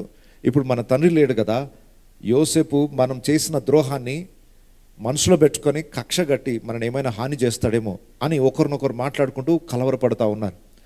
కొన్ని విషయాలు ఇంట్లో పెద్ద దిక్కైన వ్యక్తి చనిపోయిన తర్వాత స్టార్ట్ అవుతాయి గొడవలు. ఆస్తి పంపకాలు కానివ్వండి, ఇంకే సమస్యలైనా కానివ్వండి, పెద్ద దిక్కున్నంత వరకు ఏముండవు సమస్యలు. ఆ పెద్ద దిక్కు ఎవరైతున్నారో ఆయన వెళ్ళిపోగానే స్టార్ట్ అయిపోతాయి. అప్పటి వరకు ప్రేమగా ఉన్న వాళ్ళకి ఏమవుతుందో తెలియదు. ఏదో ఒక రకమైన వివాదాలు తలెత్తుతాయి, సమస్యలు పెద్దగా అవుతాయి, విడిపోవడానికి కారణం అవుతాయి. అయితే ఇక్కడున్న అన్నదమ్ములకున్న ఒక భయం ఏంటంటే, మనం ద్రోహం చేశాం, అది మనసులో పెట్టుకొని ఏదో ఒకరోజు మన మీద కక్ష తీర్చుకుంటాడేమో యోసేపు. ఆ కలవరం వారి లోపల ఉంది. అయితే వాళ్ళు ఏం చేస్తున్నారు చూడండి. ఇప్పుడు 15వ వచనం నుండి, యోసేపు సహోదరులు తమ తండ్రి మృతి పొందుట చూచి, ఒకవేళ యోసేపు మన యందు పగపట్టి మతనికి చేసిన కీడంతటి చొప్పున మనకు నిశ్చయముగా కీడు జరిగించును అనుకుని యోసేపునికి ఇలాగు వర్తమానం పంపిరి. నీ తండ్రి తన చావకు మునుపు ఆజ్ఞాపించినదేమనగా, మీరు యోసేపుతో నీ సహోదరులు నీకు కీడు చేసిరి కనుక దయచేసి వారి అపరాధమును వారి పాపమును క్షమించమని అతనితో చెప్పుడనెను. కాబట్టి దయచేసి నీ తండ్రి దేవుని దాసుల అపరాధము క్షమించమనరి. వారి యోసేపుతో ఇలాగు మాట్లాడుచుండగా అతడు ఏడ్చెను. చాలు, వీళ్ళకి తండ్రి చనిపోయిన తర్వాత ఇక కలవరం స్టార్ట్ అయిపోయింది. కలవరం స్టార్ట్ కాగానే వాళ్ళ తండ్రి చెప్పిన ఒక మాట గుర్తొచ్చింది. బాబు, మీరు మీ సహోదరునికి ద్రోహం చేశారు, దయచేసి మీరు వెళ్ళి అతనితో చెప్పండి, మీ సహోదరులమైన మేము నీ ఎడల ద్రోహం చేశాం, మమ్మల్ని క్షమించు అని వెళ్ళి అడగండి, అతని నుండి క్షమాపణ కోరండి అని తండ్రి చెప్పాడట. ఇక్కడ తల్లిదండ్రులకు ఒక అద్భుతమైన పాఠం. మన పిల్లలకి కొన్ని పాఠాలు నేర్పించాలట. ఏం పాఠాలు నేర్పించాలంటే, ఖచ్చితంగా ఇద్దరు పిల్లలు ఉన్నారనుకోండి, ఒకరి ఎడలో ఒకరు ఏదో ఒక చిన్న పొరపాట్లు చేస్తారు. చేయగానే పిల్లలకి ఏం నేర్పించాలో తెలుసా? అన్న విషయంలో తమ్ముడు ఏదైనా తప్పు చేస్తే తమ్మునికి చెప్పాలి, వెళ్ళి అన్నని సారీ అని అడుగు, నువ్వు తప్పు చేసావు, అన్న వస్తువు తీసుకొని పాడు చేసావు, అన్న బుక్లో పిచ్చిగీతలు రాసావు, అన్న పుస్తకం పేపర్ చింపేశావు, రేపు అన్నను టీచర్ కొడుతుంది, నువ్వు చేసిన తప్పు కాబట్టి వెళ్ళి అన్నను సారీ అడుగు. ఎప్పుడైనా చెప్పారా మీ పిల్లలకలా? వెళ్ళి అంకుల్కి నీ కాలు తగిలింది, వెళ్ళి సారీ చెప్పిరాపో అని ఎప్పుడైనా చెప్పారా మీ పిల్లలకి? వెంటనే ఏ పిల్లోడైనా వెళ్ళి సారీ చెప్పాడా మీ పిల్లలలో? అంత ఈజీగా చెప్పారు పిల్లలు, తెలుసా? నేను ఎందుకు చెప్పాలి? నేను చెప్పా, సారీ చెప్పు నాన్న, చెప్పాను. అది ఎందుకు ఆ మూర్ఖత చిన్నప్పటి నుండే ఉంటుంది. చాలా రేర్గా పిల్లలు వెళ్ళి సారీ చెప్పమంటే చెప్పేది చాలా అరుదు. చిన్నప్పటి నుండి సారీ చెప్పాలంటే ఈగో అక్కడ నుండి స్టార్ట్ అయిపోతుంది. సొంత అన్ననే, సొంత అక్కనే, సొంత చెల్లెనే వెళ్ళి సారీ చెప్పమంటే చెప్పరు.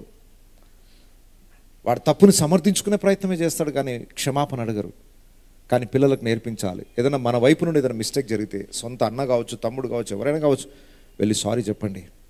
యాకోబు అంత వయసుకి ఎదిగిన పిల్లలకు కూడా చెప్పాడు, మీ తమ్ముడు విషయంలో మీరు తప్పు చేశారు, వెళ్ళి క్షమాపణ అడగండి, మేము తప్పు చేశాం, మమ్మల్ని క్షమించు అని అడగండి వెళ్ళి అని చెప్పాడట. ఆయన బ్రతుకున్నప్పుడు మర్చిపోయారు వీళ్ళు. ఆయన ఉన్నప్పుడు అడగాలి లెక్క ప్రకారం, అప్పుడు అడగలేదు. ఆయన చనిపోయిన తర్వాత ఈయన ఎక్కడ చంపేస్తాడో మా మీద పడి అన్న భయం కలిగినప్పుడు అప్పుడు గుర్తొచ్చింది తండ్రి చెప్పిన హితబోధ. అయ్యో మా డాడీ బ్రతుకున్నప్పుడు చెప్పాడు వెళ్ళి సారీ అడగమని, అప్పుడే సెటిల్ చేసుకోమని చెప్పాడు కానీ మేము చేసుకోలేదు, కనీసం ఇప్పుడైనా వెళ్ళి ఆ క్షమాపణ అడుగుదాం అనుకొని, ఇదిగో మన తండ్రి ఇలా చెప్పాడు, దాన్ని బట్టి నీ దగ్గరకు వచ్చాం, మమ్మల్ని క్షమించు అని అడిగితే యోసేపు ఆ మాట విని గట్టిగా ఏడ్చాడట. ఎందుకంటే యోసేపు ఎప్పుడూ ఆల్రెడీ క్షమించేశాడు, మరలా వారి దోషములను ఆయన గుర్తు చేసుకోలేదు. ఇక్కడ యోసేపులో యేసుప్రభు క్యారెక్టర్ కూడా కనబడుతుంది. ఆయన ఒక్కసారి మన పాపములను క్షమించాడంటే మరలా ఎప్పుడు మన పాపములను ఆయన జ్ఞాపకం చేసుకున్నాడు. ఆయన ఇజ్రాయెల్లో దోషం తన వీపు వెనక వేసుకున్నాను అంటాడు. అంటే ఎలాగైతే మనం వీపు వెనక తిరిగి చూసుకోమో, దేవుడు తన ప్రజల యొక్క పాపములు ఒక్కసారి క్షమిస్తే మరలా వారి దోషములను ఎప్పుడు జ్ఞాపకం చేసుకోడు. మరలా ఆ దోషముల నిమిత్తం మనం దుఃఖపడాల్సిన అవసరం లేదు. కడగబడిన లోపాలు ఏవున్నా మరలా అవి రిపీట్ కావు, అవి మరలా ముందుకు తీసుకొని వచ్చి దేవుడు వాటి విషయమే తీర్పు తీర్చాడు. యోసేపు కూడా తన అన్నదమ్ములను క్షమించిన తర్వాత ఇక వారికి ఆ కలవరం అక్కర్లేదని వారిని ఓదార్చాడు. ఎలా ఓదార్చాడో చూడండి, 18 వచనం నుండి 21 వచనం వరకు. మరియు అతడి సహోదరులు పోయి అతని ఎదుట సాగిలపడి, ఇదిగో మేము నీకు దాసులమని చెప్పగా, యోసేపు భయపడకుడి, నేను దేవుని స్థానమందున్నానా? మీరు నాకు కీడు చేయను ఉద్దేశించితిరి గాని నేటి దినమున జరుగుచున్నట్లు, అనగా బహుప్రజలను బ్రతికించున్నట్లుగా అది మేలుకే దేవుడు ఉద్దేశించెను. కాబట్టి భయపడకుడి, నేను మిమ్మును మీ పిల్లలను పోషించదనని చెప్పి వారిని ఆదరించి వారితో ప్రీతిగా మాట్లాడాను. చాలు. ఇక్కడ యోసేపు యొక్క క్యారెక్టర్ కూడా ప్రతి క్రైస్తవుడు నేర్చుకోవాలి. ఇంత ద్రోహం చేసిన అన్నదమ్ములు వచ్చి నిలబడ్డప్పుడు, ఇప్పుడు నాకు సర్వ అధికారాలు ఉన్నాయి, వారిని ఏమైనా చేయొచ్చు, ఇతను ఎంత బాధ పెట్టారో అవన్నీ గుర్తు చేసుకొని పగ తీర్చుకోవచ్చు. కానీ అవి ఏమీ అసలు గుర్తు లేనట్టుగానే యోసేపు అన్నదమ్ములతో వ్యవహరిస్తున్నాడు. ఏమంటున్నాడు చూడండి, వాళ్ళందరూ అతని మీద మరలా అతని ఎదుట సాగిలపడ్డారట, దాసులుగా సాగిలపడ్డారు. మరలా యోసేపు దర్శనం మళ్ళీ ఇక్కడ కూడా నెరవేరుతుంది. అన్నదమ్ములందరూ వచ్చి సాగిలపడతారు. ఆ మాట అన్నందుకే తీసుకెళ్ళిపోయానని గోతులో పడేశారు.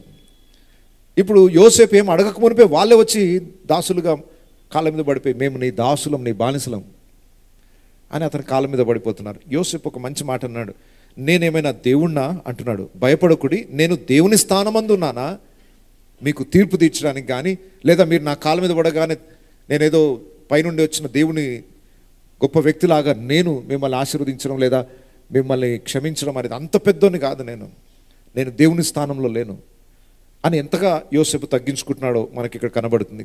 తర్వాత యోసేపు పలికిన అద్భుతమైన మాట, మరలా ఇదొక పెద్ద సందేశం అవుతుంది. 20వ వచనం, మీరు నాకు కీడు చేయనుద్దేశించితిరి కానీ నేటి దినమున జరుగుచున్నట్టు, అనగా బహు ప్రజలను బ్రతికించున్నట్లుగా అది మేలుకే దేవుడు ఉద్దేశించెను.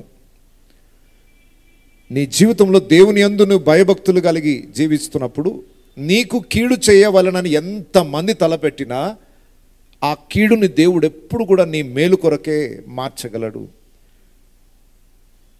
దేవుని బిడ్డలు ఎప్పుడు ఇంకొకరు నాకు కీడు చేస్తున్నారని చింతించాల్సిన అవసరం లేదు. ఇతరులు మనకు కీడు తలపెట్టినా దాన్ని మేలుకరంగా మార్చగలిగిన దేవుడు మనకున్నాడు. మా ఇంటి పక్కన వాళ్ళే సార్ మా మీద ఏదో చేతబడి చేయిస్తున్నారు అని వాళ్ళ మీద విషపు చూపు చూడాల్సిన అవసరం లేదు. పర్వాలేదు, చేయనివ్వండి, అది దేవుడు మనకు ఆశీర్వాదకరంగా మార్చబోతున్నాడు అంతే. మన పక్షమున మనకు వ్యతిరేకంగా ఎవరైనా కీడు తలపెట్టినా వాళ్ళని శత్రువులుగా మీరు చూసి వారిని తృణీకరించాల్సిన అవసరం లేదు. ఎందుకంటే మన జీవితాలు దేవుని చేతుల్లో ఉన్నాయి. లోకమంతా సంఘానికి కీడు చేయాలనే ప్రయత్నం చేస్తుంది. ఈరోజు క్రైస్తవ సమాజం అంటే లోకానికి ఇష్టం లేదు. ఖచ్చితంగా దేవుని సంఘానికి కీడు తలపెట్టాలని లోకం ప్రయత్నిస్తుంది. లోకం ఎంత కీడు తలపెట్టాలని ప్రయత్నం చేస్తుందో దేవుడు దాన్ని సంఘానికి అంత బెనిఫిట్గా మార్చేస్తాడు. మీరు నాకు కీడు చేయనుద్దేశించితిరి కానీ నేటి దినమున జరుగుచున్నట్లు, అనగా బహు ప్రజలను బ్రతికించున్నట్లుగా అది మేలుకే దేవుడు ఉద్దేశించాను. ఈ ఉద్దేశం ఏంటో యోసేపుకు ముందే తెలుసా? గోతిలో పడేసినప్పుడు తెలుసా? అప్పుడేమనుకుని ఉంటాడు, దేవా నా పట్ల నీకేం ప్రణాళిక లేదా? నన్ను గోతిలో పడేస్తుంటే కనీసం కాపాడాలన్న కనికరం రాలేదా నీకు? నేనేం అన్యాయం చేశాను నాయన? భక్తిలో ఏమైనా తక్కువ చేశానా? కానుకల్లో ఏమైనా తక్కువ చేశానా? ఎన్ని క్వశ్చన్స్ వస్తాయో మనకి. ఒక నష్టం జరుగుతున్నప్పుడు దేవుని ఉద్దేశం అర్థం కాదు. ఒక కీడు జరుగుతున్నప్పుడు ఎందుకు దేవా నా విషయంలో మౌనంగా ఉన్నావు అనే ప్రశ్నలు వేసుకుంటావు. దేవుని ఉద్దేశం ఉంది అని ఎప్పుడు తెలుస్తుంది? వాటన్నిట్లలో నువ్వు మౌనంగా ఉండి దేవుని ఘనపరుస్తూ ఉన్నప్పుడు ఒకరోజు నీకు అర్థమవుతుంది, వీటన్నిటి వెనుక దేవుని యొక్క ఉద్దేశం ఉంది. నీ శ్రమలన్నిటి వెనుక దేవునికి ఒక అద్భుతమైన ఉద్దేశం ఉంది. నీ ప్రతికూలమైన పరిస్థితులన్నిటి వెనుక దేవునికి ఒక ప్రత్యేకమైన ఉద్దేశం ఉంది. అది లాస్ట్ వరకు అర్థం కాదు. మనం చేసే పొరపాటు ఏంటంటే ఆ గోతిలోనే ఉండి ఆలోచిస్తాం, ఈ గోతిలో పడడానికి కారణం ఏంటి? నన్ను ఎందుకు ఈ గోతిలో పడేసావు నాయన? నన్ను ఎందుకు బానిసగా అమ్మావు? నా మీద ఎందుకు నిందలు వచ్చినాయి? నేను ఎందుకు ఈరోజు చెరసాల్లో ఉన్నాను? నేనెందుకు అని ఇప్పుడు అడుగుతాం. ఇప్పుడు అడగద్దు వాటిని. ఇప్పుడు అడిగినా నీకు అర్థం కాదు. చెప్పినా యోసేపుకు తెలియదు ఐగుప్తు దేశంలో ఇతడు ఇంత ఉన్నత స్థాయిలో ఉండబోతున్నాడు, తనకు కీడు తల పెట్టిన అన్నలకే భోజనం పెట్టే స్థాయిలో ఉండబోతున్నాడని యోసేపుకు తెలియదు. దేవుని యొక్క ఉద్దేశం ఉందని. దేవుని బిడల ఎడల దేవునికి ఒక ప్రత్యేకమైన ఉద్దేశం ఉంటుంది. ఆ ఉద్దేశం నెరవేరేంత వరకు నీకు అర్థం కాదు. ప్రతికూలమైన వాతావరణం, ప్రతికూలమైన పరిస్థితులు కూడా వెళ్ళాల్సిందే. కానీ అంతం వరకు నమ్మకంగా ఉన్నవాడికే ఆ ఉద్దేశం నెరవేరిపోయింటో చూడగలుగుతాడు. ఈరోజు మీకు ఏ ప్రశ్నలు ఉన్నా పక్కన పెట్టేసేయండి. ఎందుకు దేవా నా జీవితంలోనే ఎందుకు అనే ప్రశ్నలు పక్కన పెట్టి ఆయన ఉద్దేశంలో ఉన్నానా లేదా, ఆయన ప్రణాళికలో నేను ఉన్నానా లేదా, ఆయనను ప్రేమిస్తున్నానా లేదా, ఆయన నడిపించే మార్గంలో నేను నడుస్తున్నానా లేదా, దేవుడు నాకు తోడుగా ఉండి నన్ను నడిపిస్తున్నాడా లేదా, అది పరీక్షించుకోండి చాలు. శ్రమలోనైనా, ఇబ్బందుల్లోనైనా, ప్రతికూలమైన పరిస్థితుల్లోనైనా దేవునితో కలిసి నడిచిన వాడే దేవుని ఉద్దేశాన్ని నెరవేర్చగలుగుతాడు. దేవుని ఉద్దేశం చివరికి అర్థమైంది యోసేపుకి. కాబట్టి మీరు భయపడకండి, నేను మిమ్మును మీ పిల్లలను పోషించదనని చెప్పి వారిని ఆదరించి వారితో ప్రీతిగా మాట్లాడాను. అంటే యోసేపులో క్షమాగుణం కనబడుతుంది. ఇంత ద్రోహం చేసిన వారిని భోజనం పెడుతున్నాడు. మీ శత్రువులకు మీరు భోజనం పెట్టండి అన్నాడు. మీ శత్రువులు ఆకలి కొని ఎడల వారికి మీరు భోజనం పెట్టండి అన్నాడు. యోసేపు చేస్తున్న పని అదే. నిజానికి వారిని అందరిని తీసుకెళ్ళిపోయి చెరసాల్లో వేయాలి, కానీ యోసేపు వారందరితో ప్రీతిగా మాట్లాడి, నేను మీకును మీ పిల్లలకుని ఏమి తక్కువ చేయను, నేను అన్ని విధాలుగా వారిని పోషిస్తాను. కీడుకి ప్రతి కీడు చేయకుండా మేలు చేత కీడుని జయించడం అంటే అది యోసేపు జీవితం నుండి మనం నేర్చుకోవచ్చు. మరొక్కసారి యోసేపు జీవితం అంతటిని వెనక్కి తిరిగి చూడండి. ఇంత ఘోరమైన పరిస్థితిని అతనికి అనుమతించిన ఆ అన్నదమ్ములను ఎంతగా ప్రేమించాడు. వారు చేసిన కీడంతటిని మర్చిపోయాడు. వాళ్ళు గుర్తు చేసుకొని కుమిలిపోతున్నారు, కానీ నిజానికి యోసేపు గుర్తు చేసుకోవాలి. ఈరోజు ఎంత అమాయక ముఖాలు వేసుకొని ఉన్నారు. ఆ రోజు నేను పడ్డ బాధలు మీకేం తెలుసు? ఒక్కసారి ఫ్లాష్ బ్యాక్ వెళ్ళిపోతే మళ్ళీ మన లోపల ఆవేశం స్టార్ట్ అయిపోతుంది. ఎప్పుడో మనం కీడు చేసిన వాళ్ళని మళ్ళీ కనబడ్డారు అనుకోండి, ఇప్పుడు మంచోళ్ళే, కానీ అప్పుడు వాళ్ళు చేసిన కీడును గుర్తు చేసుకోగానే మళ్ళీ వాళ్ళ మీద ఆవేశం పెరిగిపోతుంటుంది. యోసేపుకి అలాంటి మనసు లేదు. వాళ్ళని క్షమించేశాడంటే ఇక నటించేది ఏం లేదు. యథార్థమైన ప్రేమని వారి ఎడల కనుపరిచాడు. సో క్షమించుట అనేది క్రైస్తవ్యం అనుకున్న ఒక అద్భుతమైన గుణం. లోకంలో ఎవరు చేయలేని పనిది. క్రీస్తు మనని క్షమించాడు, మన ఎడల ప్రేమను చూపించాడు కనుక మనమును అట్టి కార్యము చేయవలనని దేవుడు కోరుతున్నాడు. మా రుణస్థులను మేము క్షమించిన ప్రకారము మా రుణములను క్షమించు. అంటే ఒక కండిషన్ ఉంది. దేవుడు మనల్ని క్షమించాలంటే మనం ఇతరులను క్షమించాలి. ఎందుకంటే అప్పుడే మనం దేవుని బిడ్డలం అనే ఆ పోలిక మన లోపల కనబడుతుంది. యోసేపులో క్షమాగుణం కనబడుతుంది. శత్రువులను సహా ప్రేమించే మనస్తత్వం, ద్రోహము చేసిన వారికి కూడా మేలు చేసే అనుభవం, కీడుతో కాక మేలుతోనే కీడుని జయించే అనుభవం, ఇది యోసేపు జీవితంలో మనం చూస్తున్నాం. అట్టి లక్షణాలు మనం కూడా కలిగి ఉందాం. ఇక చివరిగా యోసేపు యొక్క ముగింపు 22వ వచనం నుండి 26వ వచనం వరకు చూద్దాం. యోసేపు అతని తండ్రి కుటుంబం వారును ఐగుప్తులో నివసించిరి. యోసేపు 110 సంవత్సరములు బ్రతికెను. యోసేపు ఎఫ్రాయిం యొక్క 3వ తరము పిల్లలను చూచెను. మరియు మనషే కుమారుడైన మాకీరునకు కుమారులు పుట్టి యోసేపు ఒడిలో ఉంచబడిరి. యోసేపు తన సహోదరులను చూచి, నేను చనిపోవచ్చున్నాను, దేవుడు నిశ్చయంగా మిమ్మల్ని చూడనిచ్చి ఈ దేశము నుండి తాను అబ్రహాము, ఇస్సాకు, యాకోబులతో ప్రమాణము చేసి ఇచ్చిన దేశమునకు మిమ్మల్ని తీసుకుని పోవునని చెప్పాను. మరియు యోసేపు, దేవుడు నిశ్చయముగా మిమ్మల్ని చూడవచ్చును, అప్పుడు మీరు నా ఎముకలను ఇక్కడ నుండి తీసుకుని పోవాలనని చెప్పి ఇజ్రాయేలు కుమారుల చేత ప్రమాణము చేయించుకొనెను. యోసేపు 110 సంవత్సరములు గలవాడై మృతి పొందెను. వారు సుగంధ ద్రవ్యములతో అతని శవమును సిద్ధపరిచి ఐగుప్తు దేశమందు ఒక పెట్టెలో ఉంచిరి. చాలు. ఇక యోసేపు యొక్క ముగింపు దినములలో కూడా తన కుమారులను ఆశీర్వదించాడు. తన కుమారులని చూశాడట ఆయన. యోసేపు యొక్క 2 కుమారుల పేర్లు ఏంటి? ఎఫ్రాయిము, మనష్షే. వాళ్ళ పిల్లలను కూడా యోసేపు చూశాడు. 110 సంవత్సరాలు బ్రతికాడట. మంచి వృద్ధాప్యం వయసుకు వచ్చాడు. ఆ తర్వాత ఇజ్రాయిల్ అందరినీ సమకూర్చి వాళ్ళకు ఒక హెచ్చరిక ఇచ్చాడు. ఇదిగో దేవుడు ఖచ్చితంగా మిమ్మల్ని దర్శిస్తాడు, ఈ స్థలంలో నుండి దేవుడు మిమ్మల్ని తీసుకొని వెళ్తాడు. పితరుడైన అబ్రహాముకు దేవుడు వాగ్దానం చేశాడు, తమది కాని దేశంలో కొంతకాలం ఉంటారు, ఆ తర్వాత వాళ్ళని తీసుకొని వస్తాడు, కనానును వాగ్దాన దేశంగా ఇస్తానని దేవుడు వాగ్దానం చేశాడు. ఏదో ఒక రోజు మీరందరూ అక్కడికి వెళ్ళిపోవాల్సిందే, అయితే నన్ను ఇక్కడ పాతి పెట్టొద్దు. ఎక్కడ తీసుకెళ్ళాలి? నా స్వజనుల యొద్దకు వెళ్ళిపోవాలి, నేను కూడా నా ఎముకలను తిరిగి కనాన్లోనే పాతి పెట్టండి అని వాళ్ళతో ప్రమాణం చేయించుకున్నాడట. అప్పటి వరకు యోసేపు చనిపోయిన తర్వాత ఆయన డెడ్ బాడీ అంతటిని కూడా మరలా సుగంధ ద్రవ్యాలతో నింపి ఒక పెట్టెలో అతన్ని భద్రపరిచారట. అంటే వారికి ఒక నిరీక్షణ ఉంది, మేము ఈ ఐగుప్తుని విడిచిపెట్టి దేవుడు వాగ్దానం చేసిన కనాను దేశాన్ని మేము స్వాస్థ్యంగా పొందుకుంటాం. దేవుడిచ్చిన మాట మీద వారికి ఎంత నమ్మకం ఉంది. యోసేపుకి ఆ నిరీక్షణ ఉంది. దేవుడు మాట ఇచ్చాడు, ఎన్ని వందల సంవత్సరాలైనా కానివచ్చు, అది నెరవేరుతుంది, నన్ను ఇక్కడ నుండి మీరు తీసుకెళ్ళాలి. సో నిరీక్షణతో ఆయన యాత్ర ముగించాడు. ఇట్టి ఆజ్ఞ తన పిల్లలకు తెలియజేసి ఆయన యాత్రని ముగించాడు. సో లాస్ట్ మినిట్లో యోసేపు కూడా సంతోషంగా మరణాన్ని యాక్సెప్ట్ చేశాడు. తాను ఎక్కడికి వెళ్తున్నాడో తెలుసు, తన పితరుల యొద్దకు తాను చేర్చబడుతున్నాడు. తిరిగి దేవుడు ఏం చేయబోతున్నాడో భవిష్యత్తులో తన కుటుంబానికి, తన పిల్లలకి ఏం చేయబోతున్నాడో యోసేపుకు తెలుసు. అట్టి శుభప్రదమైన నిరీక్షణ కలిగి తన యాత్రని ముగించాడు. ఈ ఆదికాండం మనం గమనిస్తే, ఆదికాండం మొదటి ఆరంభ అధ్యాయాలను మనం చూస్తే సృష్టి ఎలా ప్రారంభమైంది, మానవుడు ఎలా ఆరంభమయ్యాడు.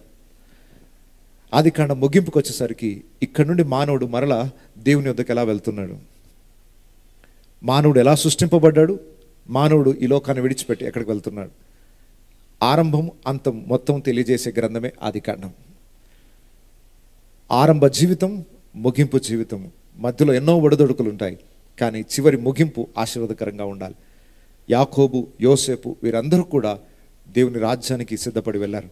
ఈరోజు మన జీవితాలు కూడా మధ్యలో ఎన్నో ఒడిదొడుకులు వచ్చినా మన ముగింపు దీవెనకరంగా ఉండాలి. నిత్య జీవంలో పాలి భాగస్థులం కావాలి. అబ్రహాం, ఇస్సాకు, యాకోబులు ఉన్న ఆ స్థలానికి, అబ్రహాము రొమ్మున ఆనుకొని ఉన్న లాజరు దగ్గరికి, భక్తుల దగ్గరికి మనం అందరం వెళ్ళడానికి యాత్ర చాలా దీవెనకరంగా ముగించే విధంగా మనం జీవించాలి. మరలా చెప్తున్నాను, ఎన్ని సంవత్సరాలు మనం బ్రతికామనేది ముఖ్యం కాదు. బ్రతికిన కొంతకాలమైన దేవునికి ఇష్టముగా ఆయనను ప్రేమిస్తూ ఆయన చిత్తాన్ని నెరవేరుస్తూ ఉన్న ఆయుష్కాలంలో దేవుడిచ్చిన పనిని సంపూర్తి చేసుకొని సంతోషముగా ఆయన పిలుపుని అంగీకరించి, ఆయన పిలువగానే ఇదిగో దేవా వచ్చుచున్నాను అన్నంత వెంటనే ఆయనను ఎదుర్కొనే విధంగా సిద్ధపడాలని ఈ గ్రంథం ద్వారా మీకు తెలియజేస్తున్నాను. చివరిగా ఒక్క మాట ఏంటంటే, దేవుని మహాకృపను బట్టి 3 సంవత్సరాలలో ఆదికాండం ముగించేశాం.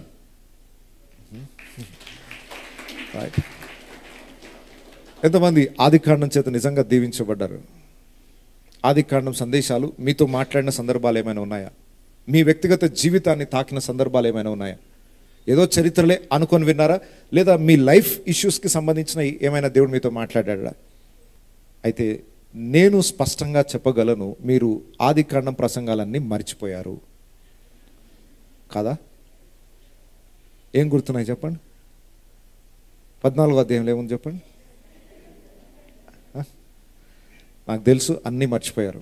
అయితే ఒక మనవి, మర్చిపోవడం సహజం. ఆదికాండ మెసేజ్లు అందుబాటులో ఉన్నాయి. అవి కనుమరు కాకమునిపే మళ్ళొకసారి వినండి. ఎందుకంటే ఎప్పుడు ఏమైపోతుందో తెలియదు. డేటా మీద నమ్మకం లేదు. ఇప్పుడు లైవ్గా విన్న వాళ్ళే ధన్యులు. యూట్యూబ్లో ఉన్న ఆ యూట్యూబ్ ఎప్పుడు హ్యాక్ చేస్తారో తెలియదు. డేటా హార్డ్ డిస్క్లో ఉన్నా ఎప్పుడు హార్డ్ డిస్క్లు పాడైపోతాయో తెలియదు. ఇప్పటికి చాలా పోయాయి అట్లా. కాబట్టి యూట్యూబ్లో అందుబాటులో ఉన్నాయి. దయచేసి మరొక్కసారి 150 మెసేజ్లు ఉన్నాయి ఆదికాండం మీద. సాధ్యమైనంత వరకు మరలా వాటిని వినండి. మీరు చర్చ్లో విని ఉండొచ్చేమో, కానీ నేను చెప్తున్నాను, మీరు నెక్స్ట్ టైం వినేటప్పుడు ఇది అప్పుడు నేను ఎందుకు వినలేదు అనే ప్రశ్న మీకు ఎదురవుతుంది. ఈ పాయింట్ నేను అప్పుడు ఎందుకు మిస్ అయిపోయాను, అప్పుడు నేను చర్చ్లో ఉన్నాను, ఆ వాక్యం విన్నాను, కానీ ఇది నేను విన్నట్టు గుర్తులేదు నాకు అని ఖచ్చితంగా మీరు అంటారు. ఎందుకంటే నేను గంటసేపు ప్రసంగం చేస్తే మీ మైండ్ 10 నిమిషాలు కరెక్ట్ యాక్టివ్గా ఉండేది, మిగతా 50 నిమిషాలు యాబ్సెంట్ అయిపోయి ఉంటుంది. అది మధ్య మధ్యలో డిస్కనెక్ట్ అయిపోయి వస్తుంటుంది. ఆ డిస్కనెక్ట్ అయిపోయినప్పుడు 2-3 ఇంపార్టెంట్ పాయింట్స్ మిస్ అయిపోతాయి. మళ్ళీ మీరు వింటున్నప్పుడు అదే మెసేజ్ 4-5 సార్లు వింటుంటే అవి మీకు గుర్తొస్తాయి. కాబట్టి దయచేసి మీకు ఇచ్చే మనవి ఏంటంటే, ఆదికాండం ప్రసంగాలు మరలా ఫస్ట్ నుండి వినండి. అవి నేనెంతో వ్యక్తిగతంగా దీవించబడ్డాను. వాటిని పరిశోధన చేస్తున్నప్పుడు నాకెంతో ఆనందం కలిగింది. నేనెంతో వ్యక్తిగతంగా ఆధ్యాత్మికంగా బలపడ్డాను కనుక ఖచ్చితంగా మీరు మరలా విన్నా, ఇంకా 10 సార్లు విన్నా మీరు దీవించబడతారు. దివారాత్రములు దేవుని వాక్యము ధ్యానించువాడు ధన్యుడు. కాబట్టి కొత్త పరిశోధనలు మీరు ఏం చేయలేకపోయినా అట్లీస్ట్ మీరు ఇంట్లో కూర్చున్నప్పుడు, వీక్లీ ఆఫ్ ఉన్నప్పుడు కానీ ఏదైనా ఒక 1 అవర్ మరలా పాత మెసేజ్లు అన్నీ మళ్ళీ విని మీరు మీ నోట్స్ ఒకరు ఆల్రెడీ రాసుకుంటే మళ్ళీ నోట్స్ చెక్ చేసుకుంటూ ఆ మెసేజ్లు వినండి. అవి ఎప్పటికీ మీకు దీవెనకరంగా ఉంటాయి. ఇంకొక మనవి, ప్రార్థించండి. సాధ్యమైనంత త్వరలో ఆదికాండం మీద ఒక బుక్ కూడా రాయాలని ప్రయత్నం చేస్తున్నాను. అది దాదాపు ఎన్నో రోజుల నుండి ప్రయత్నం చేస్తున్నాను, కానీ ఇంకా పని సఫలం కావట్లేదు. దాని కొరకు బలమైన ప్రార్థన అవసరం. ఎందుకంటే ఎన్నో నేను ప్రసంగాల్లో చెప్పేటప్పుడు మిస్ అయిపోయిన పాయింట్స్ ఉన్నాయి. అవన్నీ బుక్లోనైనా కవర్ చేయాలని ఉద్దేశంతో ఉన్నాను. ఇంకా డీటెయిల్డ్గా బుక్స్లో కొన్ని మిస్ అయిపోయిన పాయింట్సే కాదు, ఇంకా కొత్తగా వచ్చే పాయింట్స్ కూడా అందులో చేర్చడానికి. కొన్నిసార్లు ప్రసంగం చేద్దామని అనుకుంటాం, కానీ టైంని చూసుకొని కట్ చేయాల్సి వస్తుంది. కొన్ని మర్చిపోతూ ఉంటాం, చెప్పాలనుకునే చెప్పకుండా వదిలేస్తాం.